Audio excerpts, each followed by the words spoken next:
Hello, welcome to our whiteboard session today on the 3 best ways to manage your project. This is the most common question that I get when people contact me or people ask on the forum out in our projectmanager.com community. So people ask, how can I manage my projects more effectively and more quickly? So I think the key word is to organize. Organize your work. And these are the 3 things that I try to implement that helps me and also the people in our community. So number 1, share project plans easily. So number 1, have to have a way to share the plans. In many organizations and many companies we see, there's no way for people to access different documents. So by allowing people to access the plans real time and easily, it helps to manage your projects. Number 2, manage teams online.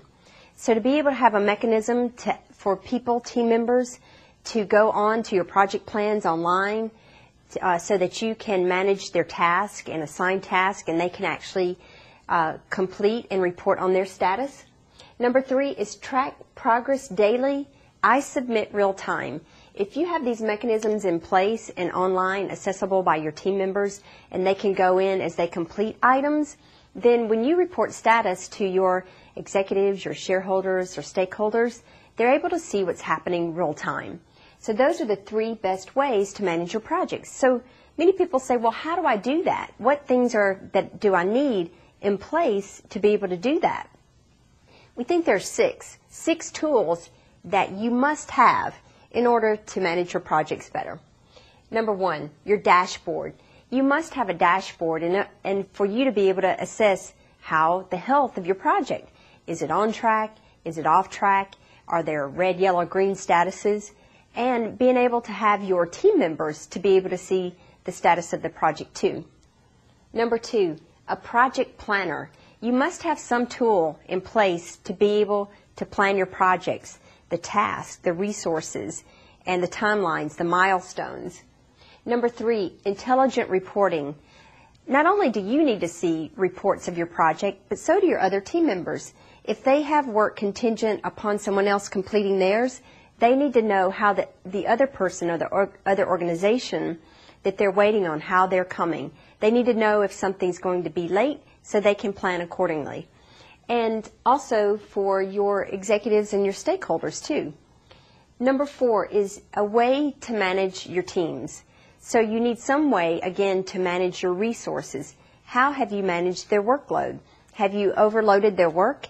Maybe they're not getting things done because they're overloaded, or maybe they have projects that are overlapping, so therefore they're not getting things. So by having a tool, you can be able to see how you have your resources allocated.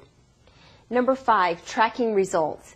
Having a tool in place to track results of tasks, of people, of resources, of assets, of your budget.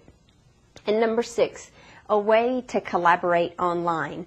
So again, many team members are, even if they're in the same building, they may be on a different floor.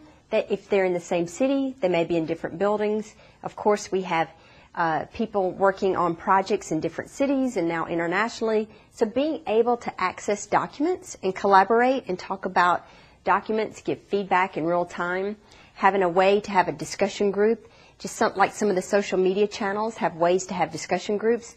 So to have these type tools available for your projects. So people say, well, that's great. How do I even do that? Because people are struggling for tools. So I say, I like to make my life easier. So there's actually software available now that can do all of these things. There's software that you can purchase that have all 6 of these tools incorporated, so you can deliver these 3 things and organize your work better and therefore manage your projects